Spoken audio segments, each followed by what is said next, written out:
Capítulo 12. No tengas miedo del asirio. Isaías capítulo 10 del versículo 5 al versículo 34. A mediados del siglo noveno, antes de la era común, el profeta hebreo Jonás, hijo de Amitai, se aventuró a entrar en Nínive, la capital del imperio asirio. Llevaba un mensaje importante. Jehová le había dicho: levántate, ve a Nínive, la gran ciudad, y proclama contra ella que la maldad de ellos ha subido delante de mí. Jonás 1, 2 y 3 dice: Ve a la gran ciudad de Nínive y anuncia una sentencia contra ella, porque me he fijado en su maldad. Pero Jonás decidió huir de Jehová e irse a Tarsis. Bajó a Jope y encontró un barco que iba a Tarsis, así que pagó el pasaje y subió a bordo para ir rumbo a Tarsis con los del barco, lejos de Jehová. En un principio, cuando Jonás recibió aquella comisión, huyó en dirección opuesta hacia Tarsis. Desde una óptica humana, su reacción resulta comprensible. Los asirios eran un pueblo cruel. He aquí lo que uno de sus monarcas hizo con sus enemigos. Desmembré a los oficiales, a muchos de sus cautivos los quemé con fuego, y a otros muchos los capturé vivos. A algunos les amputé las manos y los dedos, a otros la nariz. Sin embargo, cuando Jonás finalmente entregó el mensaje divino, los ninivitas se arrepintieron de sus pecados, así que Jehová por esa vez perdonó a la ciudad. Jonás 3, del 3 al 10 dice: Así que Jonás, obedeciendo las palabras de Jehová, se puso en marcha y fue a Nínive.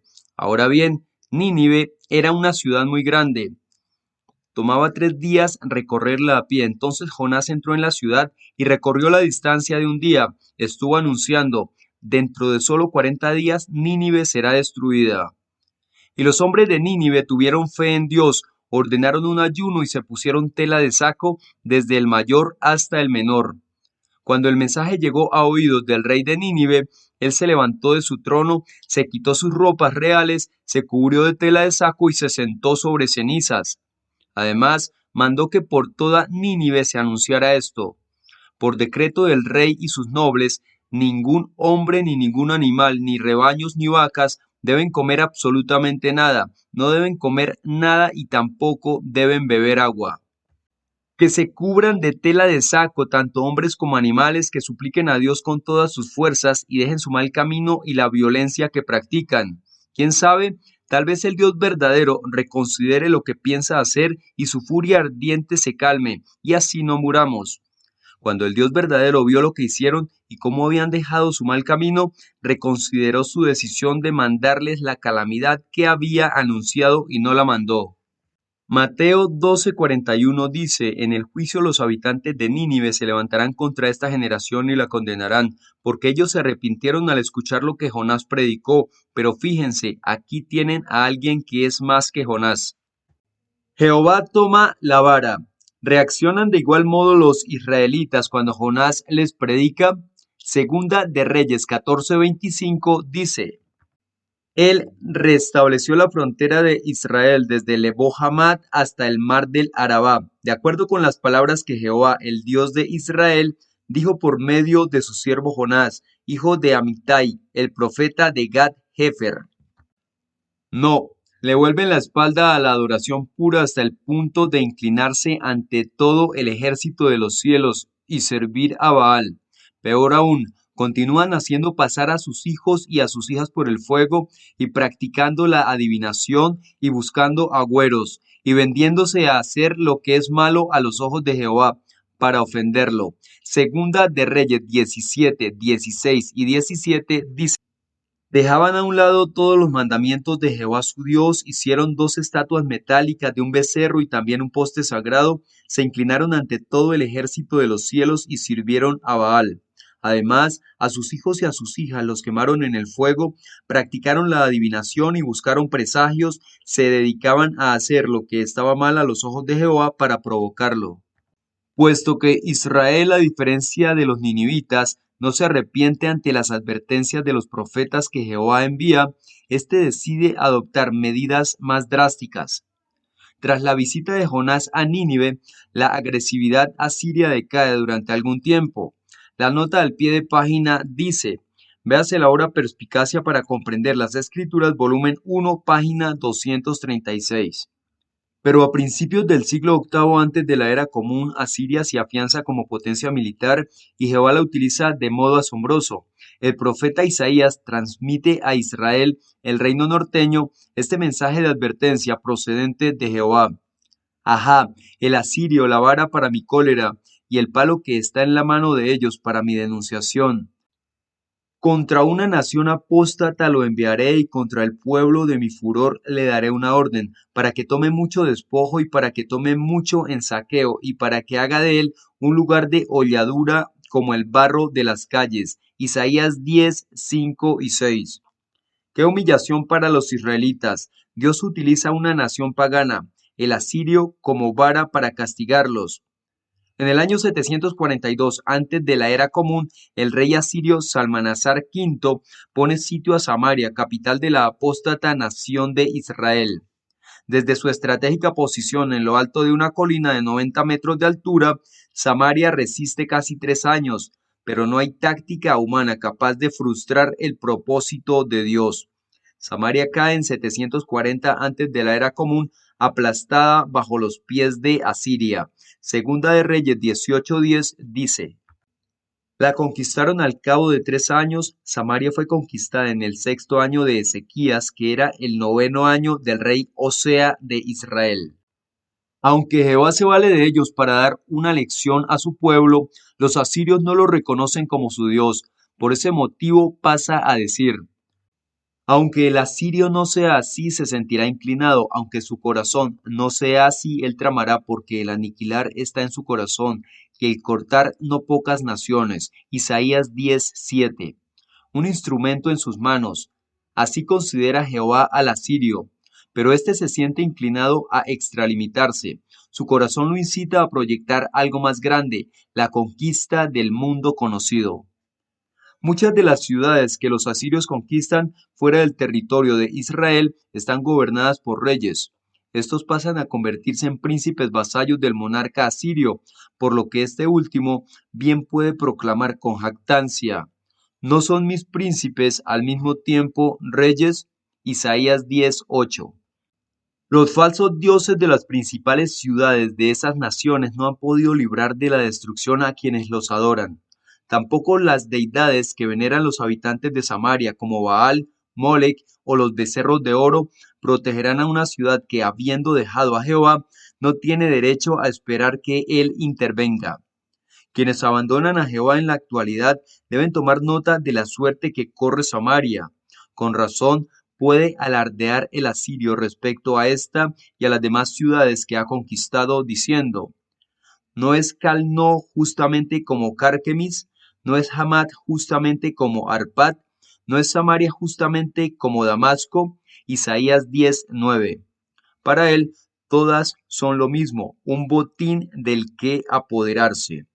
No obstante, el asirio va demasiado lejos en su jactancia, pues dice: cuando quiera que mi mano haya alcanzado los reinos del Dios que nada vale, cuyas imágenes esculpidas son más que las que están en Jerusalén y en Samaria, ¿no será que tal como habré hecho a Samaria y a sus dioses que nada valen, aún así haré a Jerusalén y a sus ídolos? Isaías 10:10 y 11. Los reinos que el asirio ya ha derrotado tenían muchos más ídolos que Jerusalén, más incluso que Samaria. Por consiguiente, razona: ¿qué me impedirá hacer con Jerusalén lo mismo que hice con Samaria? ¡Qué fanfarrón! Jehová no le permitirá tomar Jerusalén. Es cierto que Judá no tiene un intachable historial de apoyo a la adoración verdadera. Segunda de Reyes 16, del 7 al 9, dice: así que Acaz le envió mensajeros al rey Tiglat-Pileser de Asiria para decirle: soy tu siervo y tu hijo, sube y sálvame de las manos del rey de Siria y del rey de Israel, que están atacándome. Acaz entonces tomó la plata y el oro que había en la casa de Jehová y en las cámaras del tesoro de la casa del rey, y le envió al rey de Asiria un soborno. El rey de Asiria accedió, subió a Damasco, la conquistó, envió a sus habitantes al destierro en Quir y mató Resín. Segunda de Crónicas 28:24 dice: además, Acaz juntó los utensilios de la casa del Dios verdadero, luego hizo pedazos los utensilios de la casa del Dios verdadero, cerró las puertas de la casa de Jehová y se hizo altares en cada rincón de Jerusalén. Jehová le ha advertido que su infidelidad le acarreará mucho sufrimiento durante la invasión asiria, pero Jerusalén sobrevivirá. Isaías 1, 7 y 8 dice: La tierra de ustedes está desolada, sus ciudades han sido quemadas con fuego. Ante sus propios ojos hay extranjeros devorando su país. Es como una tierra arrasada por invasores. Han dejado a la hija de Sión como un refugio en una viña, como una choza en un campo de pepinos, como una ciudad cercada por el enemigo. Ezequías, quien reina en la ciudad cuando los asirios invaden el país, no es como su padre Acaz.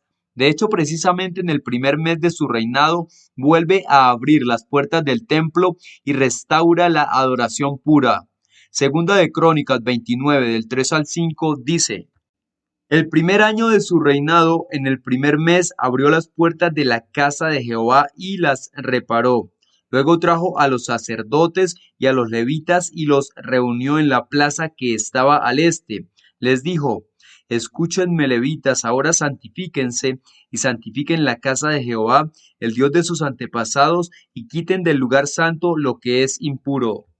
De modo que el ataque que Asiria se propone lanzar contra Jerusalén no tiene la aprobación divina. Jehová promete que ajustará cuentas con esa insolente potencia mundial.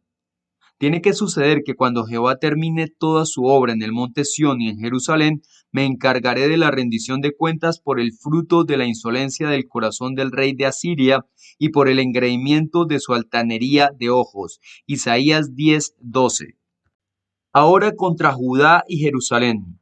Transcurridos 8 años desde la caída del reino norteño en 740 antes de la era común, un nuevo monarca asirio, Senaquerib, marcha contra Jerusalén. Poéticamente Isaías revela sus ambiciosos planes. Quitaré los límites de los pueblos y ciertamente saquearé sus cosas almacenadas y rebajaré a sus habitantes justamente como un poderoso. Y como si fuera en un nido, mi mano alcanzará los recursos de los pueblos, y justamente como cuando uno recoge huevos que han sido dejados, yo mismo ciertamente recogeré aún toda la tierra, y ciertamente no habrá quien menee las alas, ni abra la boca, ni chirríe. Isaías 10, 13 y 14. Puesto que las demás ciudades han caído y Samaria ya no existe, Senaquerib cree que Jerusalén será presa fácil. Puede que presente alguna resistencia, pero apenas sin un chirrido sus habitantes no tardarán en someterse, y él les arrebatará sus bienes como si fueran los huevos de un nido abandonado. Ahora bien, hay algo que Senaquerib pasa por alto. La Samaria apóstata merecía el castigo que recibió bajo el rey Ezequías. Sin embargo, Jerusalén ha vuelto a ser un bastión de la adoración pura. Quien se atreva a tocarla tendrá que vérselas con Jehová. Indignado, Isaías pregunta: ¿se dará realce a sí misma el hacha sobre el que corta con ella, o se engrandecerá la sierra sobre el que la mueve de acá para allá, como si el bastón moviera de acá para allá a los que lo levantan en alto, como si la vara levantara en alto al que no es madera? Isaías 10:15. El imperio asirio no es más que un instrumento en las manos de Jehová. Como el hacha, la sierra, el bastón o la vara de un leñador, un aserrador o un pastor. Qué osadía el que la vara quiera ahora ensalzarse por encima del que la utiliza. ¿Qué le ocurrirá al asirio? El Señor verdadero Jehová de los ejércitos seguirá enviando sobre los gordos de él una enfermedad de extenuación, y debajo de la gloria de él seguirá ardiendo un ardor como el ardor de un fuego. Y la luz de Israel tiene que llegar a ser un fuego y su santo una llama. Y tiene que saltar en llamaradas y comer las malas hierbas y las zarzas de él en un solo día. Y él hará que se acabe la gloria de su bosque y de su huerto, aún desde el alma hasta la carne misma. Y tiene que llegar a ser como el consumirse de uno que está enfermo, y los restantes árboles de su bosque llegarán a ser de tal número que un simple muchacho podrá apuntarlos. Isaías 10 del 16 al 19. Sí, Jehová recortará la vara asiria. Una enfermedad de extenuación se abatirá sobre los gordos de su ejército, sus fornidos soldados. Ya no parecerán tan fuertes. Jehová Dios, la luz de Israel, quemará sus tropas terrestres como si fueran mala hierba y zarzas, y la gloria de su bosque, sus oficiales militares, llegará a su fin. Cuando Jehová termine con el asirio, quedarán tan pocos oficiales que hasta un niño podrá contarlos con los dedos. Véase también Isaías 10, 33 y 34. Isaías 10, 33 y 34 dice: Miren, el Señor verdadero Jehová de los ejércitos está cortando ramas, haciendo un terrible estruendo. Los árboles más altos son talados y los elevados son rebajados. Él acaba con los matorrales del bosque con un instrumento de hierro, y el Líbano caerá a manos de un poderoso. Aun así, a los judíos que moran en Jerusalén en el año 732 antes de la era común, debe de resultarles difícil creer que las fuerzas enemigas serán derrotadas. El colosal ejército avanza implacablemente. Observemos la lista de ciudades de Judá que han caído. Ha venido sobre Ayat, Migrón, Migmash, Geba, Ramá, Gibea de Saúl, Galim, Laisa, Anatot, Madmená, Gebim, Nob. Isaías 10 del 28 al 32a. La nota al pie de página dice: para mayor claridad, Isaías 10 del 28 al 32 se explica antes que Isaías 10 del 20 al 27. Finalmente los invasores llegan a Laquis, a solo 50 kilómetros de Jerusalén. Poco después, un numeroso ejército asirio amenaza la capital. Él agita la mano amenazante hacia la montaña de la hija de Sión, la colina de Jerusalén. Isaías 10, 32b. ¿Qué puede detener al asirio? En la ciudad dentro del palacio, el rey Ezequías se siente cada vez más inquieto, se rasga las vestiduras y se cubre de saco. Isaías 37:1 dice: Tan pronto como el rey Ezequías oyó esto, se rasgó la ropa, se cubrió de tela de saco y entró en la casa de Jehová. Además, envía hombres a Isaías para que éste inquiera de Jehová en nombre de Judá. Los mensajeros no tardan en regresar con la respuesta divina: no tengas miedo, ciertamente defenderé esta ciudad. Isaías 37, 6 y 35 dice: E Isaías les dijo: deben decirle a su señor, esto es lo que dice Jehová, no tengas miedo por las palabras que has oído, esas blasfemias que los sirvientes del rey de Asiria dijeron contra mí. Defenderé esta ciudad y la salvaré por mí y por mi siervo David. Pero los asirios siguen amenazando Jerusalén, completamente seguros de su victoria. La fe, eso es lo que sostiene al rey Ezequías durante esta crisis. Fe es la demostración evidente de realidades aunque no se contemplen. Hebreos 11:1. Supone mirar más allá de lo obvio, pero se funda en el conocimiento. Es probable que Ezequías recuerde las reconfortantes palabras que Jehová pronunció de antemano. No tengas miedo, oh pueblo mío, que moras en Sión, a causa del asirio, porque todavía un rato muy corto y la denunciación se habrá acabado, y mi cólera al desgastarse ellos. Y Jehová de los ejércitos ciertamente blandirá contra él un látigo, como en la derrota de Madián junto a la roca Horeb. Y su bastón estará sobre el mar, y ciertamente lo alzará de la manera como lo hizo con Egipto. Isaías 10 del 24 al 26. La nota al pie de página dice: en el apartado Isaías apunta a un futuro más lejano. De la página 155 se comenta Isaías 10 del 20 al 23. De vuelta al párrafo. En efecto, el pueblo de Dios ya se ha visto en apuros antes. En el Mar Rojo parecía que los antepasados de Ezequías estaban irremediablemente perdidos ante la superioridad del ejército egipcio. Siglos antes del tiempo de Ezequías, Gedeón se halló en pasmosa inferioridad numérica cuando los madianitas y los amalequitas invadieron Israel. Aún así, Jehová libró a su pueblo en ambas ocasiones. Éxodo 14, del 7 al 9, el versículo 13 y el versículo 28 dicen: se llevó 600 de sus mejores carros y todos los otros carros de Egipto con soldados en cada uno de ellos. Así que Jehová dejó que el corazón del faraón, el rey de Egipto, se pusiera terco, y este fue tras los israelitas. Mientras tanto, los israelitas iban saliendo llenos de confianza, y los egipcios fueron persiguiéndolos. Mientras los israelitas acampaban junto al mar, al lado de Pihahirot, de frente a Balsefón, todos los caballos y carros del faraón, sus jinetes y su ejército se iban acercando. Pero Moisés le dijo al pueblo: no tengan miedo, manténganse firmes y vean cómo los salva hoy Jehová, porque a esos egipcios que ven hoy no los volverán a ver jamás. Y cuando las aguas volvieron a su lugar, cubrieron los carros de guerra, a los jinetes y al entero ejército del faraón, que había entrado en el mar detrás de los israelitas. No sobrevivió ni uno solo de ellos. Jueces 6:33 dice: los madianitas, los amalequitas y los orientales unieron sus fuerzas, cruzaron el río y acamparon en el valle de Jezreel. Jueces 7:21 y 22 dicen: los hombres permanecieron quietos en sus puestos alrededor del campamento, pero todo el ejército enemigo salió corriendo, gritando mientras huía.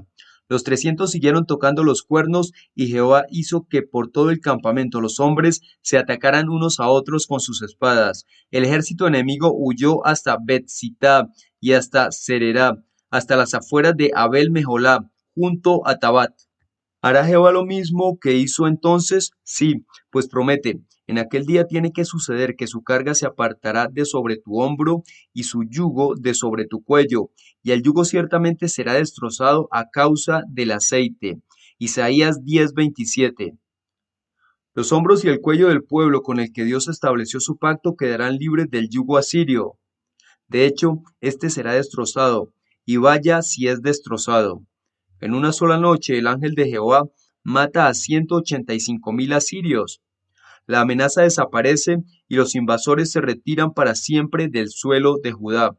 Segunda de Reyes 19:35 y 36 dice: esa misma noche el ángel de Jehová salió y mató a 185,000 hombres en el campamento de los asirios. Quienes se levantaron temprano por la mañana vieron todos los cadáveres. Así que el rey Sennacherib de Asiria se fue, regresó a Nínive y se quedó allí. Y mientras se inclinaba en el templo de su dios Nisroch, sus propios hijos, Adramelech y Sarecer, lo mataron a espada, y luego huyeron a la tierra de Ararat, y su hijo Esarhadón se convirtió en el nuevo rey.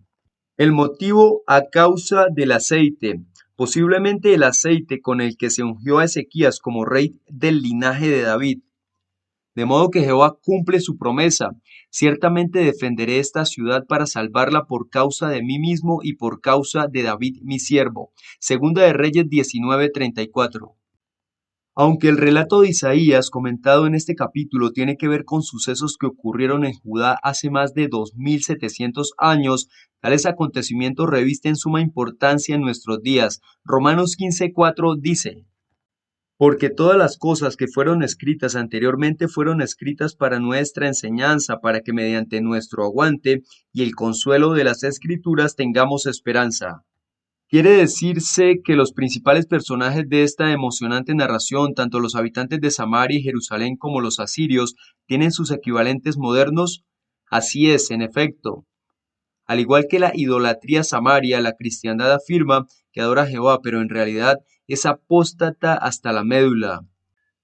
En su obra Ensayo sobre el desarrollo de la doctrina cristiana, el cardenal católico John Henry Newman admite que muchos elementos que la cristiandad ha utilizado durante siglos, como el incienso, los cirios, el agua bendita, las vestiduras sacerdotales y las imágenes, son todos de origen pagano. La adoración paganizada de la cristiandad ofende a Jehová tanto como la idolatría de Samaria.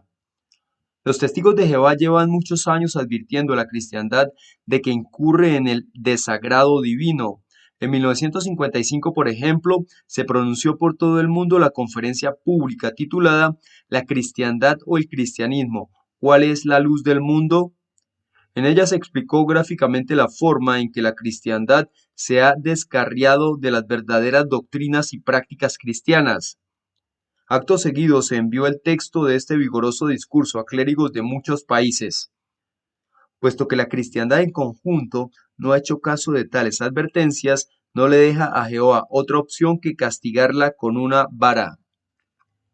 ¿A quién utilizará Jehová para castigar a la rebelde cristiandad? Hallamos la respuesta en el capítulo 17 de Revelación, Apocalipsis, en el que aparece una ramera, Babilonia la Grande. que representa a todas las religiones falsas del mundo, incluidas las de la cristiandad. La ramera va a lomos de una bestia salvaje de color escarlata que tiene 7 cabezas y 10 cuernos. Revelación 17, versículos 3, 5 y del 7 al 12 dicen: Y por medio del Espíritu él me llevó a un desierto. Entonces vi a una mujer sentada sobre una bestia salvaje de color rojo escarlata que estaba llena de nombres blasfemos y tenía 7 cabezas y 10 cuernos. Llevaba escrito en la frente un nombre, un misterio: Babilonia la Grande, la madre de las prostitutas y de las cosas repugnantes de la tierra. Así que el ángel me dijo: ¿Por qué te asombras? Yo te contaré el misterio de la mujer y de la bestia salvaje que la lleva, la que tiene las 7 cabezas y los 10 cuernos.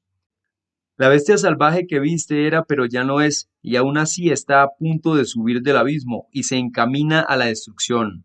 Los habitantes de la tierra, aquellos que desde la fundación del mundo no han tenido sus nombres escritos en el rollo de la vida, se asombrarán cuando vean que la bestia salvaje era, pero ya no es, y aún así estará presente. Para esto se necesita una mente sabia. Las 7 cabezas representan 7 montañas sobre las que se sienta la mujer. Hay 7 reyes, 5 han caído, uno es y el otro todavía no ha llegado. Pero cuando llegue tiene que quedarse por poco tiempo. Y la bestia salvaje que era, pero ya no es, ella también es un octavo rey. Surge de los 7 y se encamina a la destrucción. Los 10 cuernos que viste representan 10 reyes que todavía no han recibido un reino, pero sí recibirán autoridad como reyes por una hora junto con la bestia salvaje. Esta representa a la Organización de las Naciones Unidas. La nota al pie de página dice: hallará más información sobre la identidad de la ramera y la bestia salvaje de color escarlata en los capítulos 34 y 35 del libro Apocalipsis. Se acerca su magnífica culminación. Editado por Watchtower Bible and Tract Society of New York, Inc. De regreso al párrafo. Tal como la antigua Asiria destruyó Samaria, la bestia salvaje de color escarlata odiará a la ramera y hará que quede devastada y desnuda, y se comerá sus carnes y la quemará por completo con fuego. Revelación 17:16 dice: Los 10 cuernos que viste y la bestia salvaje odiarán a la prostituta y la dejarán en ruinas y desnuda, se comerán su carne y a ella la quemarán por completo con fuego. De modo que el asirio del día moderno, las naciones miembros de la ONU, asestará a la cristiandad un golpe devastador y la borrará de la existencia. ¿Perecerán junto con Babilonia la Grande los testigos fieles de Jehová? No, ellos no han incurrido en el desagrado de Dios. La adoración pura perdurará. Sin embargo, la bestia salvaje que destruirá a Babilonia la Grande también mirará codiciosamente al pueblo de Jehová. No lo hará por designio de Dios, sino por el de otra persona. ¿A quién nos referimos? A Satanás el diablo. Jehová pone al descubierto el orgulloso proyecto de Satanás con estas palabras: en aquel día tendrá que ocurrir que subirán cosas a tu corazón, es decir, el de Satanás, y ciertamente pensarás algún proyecto dañino, y tendrás que decir: vendré sobre los que están sin disturbio, que moran en seguridad, todos ellos morando sin muro protector. Será para conseguir gran despojo y para hacer mucho saqueo. Ezequiel 3 del 10 al 12. Satanás pensará: ¿por qué no incitar a las naciones a que ataquen a los testigos de Jehová? Vulnerables, indefensos, sin influencia política, no ofrecerán resistencia. Qué fácil será tomarlos como si fueran huevos en un nido desprotegido. Pero cuidado, naciones, sepan que si tocan al pueblo de Jehová tendrán que vérselas con él. Dios ama a su pueblo y es tan seguro que luchará por él como que peleó a favor de Jerusalén en tiempos de Ezequías. Cuando el asirio del día moderno intente aniquilar a los siervos de Jehová, en realidad se encontrará batallando contra Jehová Dios y el Cordero, Jesucristo. Es un combate que el asirio no puede ganar. La Biblia dice: porque es Señor de señores y Rey de reyes, el Cordero los vencerá. Revelación 17:14. Compárese con Mateo 25:40. Mateo 25:40 dice: y el rey les responderá: les aseguro que todo lo que hicieron a uno de estos hermanos míos más pequeños, me lo hicieron a mí. Lo mismo que el asirio de la antigüedad, la bestia salvaje de color escarlata se irá a la destrucción. Revelación 17:11. Los cristianos verdaderos pueden encarar sin temor el futuro si su relación con Jehová es sólida y su interés primordial en la vida es hacer la voluntad divina. Mateo 6:33 dice: Por lo tanto, sigan buscando primero el reino y la justicia de Dios y entonces recibirán también todas esas cosas. En tal caso no habrán de temer nada malo. Salmo 23:4 dice: Aunque ande en el valle de profunda oscuridad, no temeré ningún mal, porque tú estás conmigo, tu vara y tu bastón me dan seguridad. Con los ojos de la fe verán alzarse el poderoso brazo de Dios, no para castigarlos, sino para protegerlos de sus enemigos. Y en sus oídos resonarán tranquilizadoras estas palabras: No tengas miedo. Isaías 10:24. Isaías apunta a un futuro más lejano. Isaías 10 del 20 al 23. El capítulo 10 de Isaías se centra principalmente en cómo utiliza Jehová la invasión asiria para ejecutar su sentencia contra Israel y en su promesa de proteger Jerusalén. Dado que los versículos 20 a 23 se hallan en medio de esa profecía, puede considerarse que tienen un cumplimiento general durante el mismo lapso de tiempo. Compárese con Isaías 1 del 7 al 9.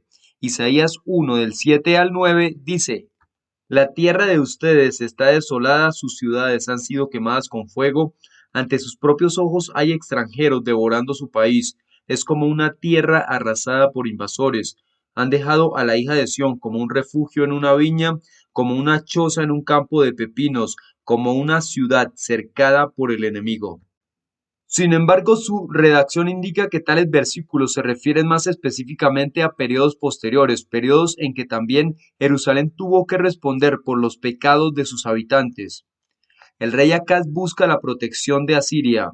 El profeta Isaías predice que llegará el día en que los sobrevivientes de la casa de Israel no volverán a seguir ese proceder insensato. Según indica Isaías 10:20, se apoyarán en Jehová, el Santo de Israel, con apego a la verdad. Ahora bien, serán pocos los que actúen de ese modo, pues el versículo 21 dice que un simple resto volverá. Estas palabras nos hacen pensar en el hijo de Isaías llamado Sear-Jasub, que constituye una señal en Israel y cuyo nombre significa precisamente un simple resto volverá. Isaías 7:3. El versículo 22 del capítulo 10 anuncia que se ha decretado un exterminio futuro. Este será justo, pues es el castigo que merece un pueblo rebelde. Como resultado de dicho exterminio, aunque la nación es tan populosa que sus habitantes son como los granos de arena del mar, solo un resto volverá. El versículo 23 advierte de que la venidera aniquilación abarcará todo el territorio. Esta vez Jerusalén no se salvará. Estos versículos describen con acierto lo que ocurrió en el año 607 antes de la era común, cuando Jehová utilizó al imperio babilónico como su vara. El país entero cayó ante el invasor, incluso Jerusalén. A los judíos se les llevó a Babilonia, donde permanecieron cautivos 70 años. Sin embargo, transcurrido ese plazo, algunos de ellos, aunque solo constituyeran un simple resto, regresaron para reinstaurar la adoración verdadera en Jerusalén. Según Romanos 9, 27 y 28, la profecía de Isaías 10 del 20 al 23 tuvo otro cumplimiento en el siglo I. Compárese con Isaías 1:9 y Romanos 9:27. Romanos 9, 27 y 28 dice: Además, Isaías proclama sobre Israel: aunque el número de los hijos de Israel sea como la arena del mar, solo un resto será salvado, porque Jehová hará un ajuste de cuentas sobre la tierra de forma completa y sin demora. Isaías 10 del 20 al 23 dice: Ese día los que queden de Israel y los sobrevivientes de la casa de Jacob ya no se apoyarán en el que los golpeó, sino que se apoyarán con fidelidad en Jehová, el Santo de Israel. Solo un resto, el resto de Jacob, volverá al Dios poderoso. Pues aunque tu pueblo, oh Israel, sea como los granos de arena del mar, solo un resto de ellos volverá. El exterminio está decidido y la justicia les caerá encima como una inundación. Sí, el exterminio que decidió hacer el Señor soberano Jehová, Jehová de los ejércitos, se ejecutará en todo el país. Isaías 1:9 dice: Si Jehová de los ejércitos no nos hubiera dejado unos cuantos sobrevivientes, habríamos llegado a ser como Sodoma y nos habríamos parecido a Gomorra.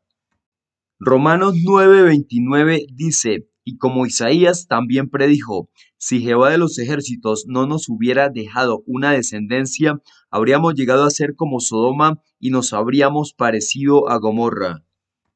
Pablo explica que en sentido espiritual en aquel entonces volvió a Jehová un resto de judíos, pues unos pocos judíos fieles se hicieron discípulos de Jesucristo y se pusieron a adorar a Jehová con espíritu y con verdad. Juan 4:24 dice: Dios es un espíritu y los que lo adoran tienen que adorarlo con espíritu y con verdad.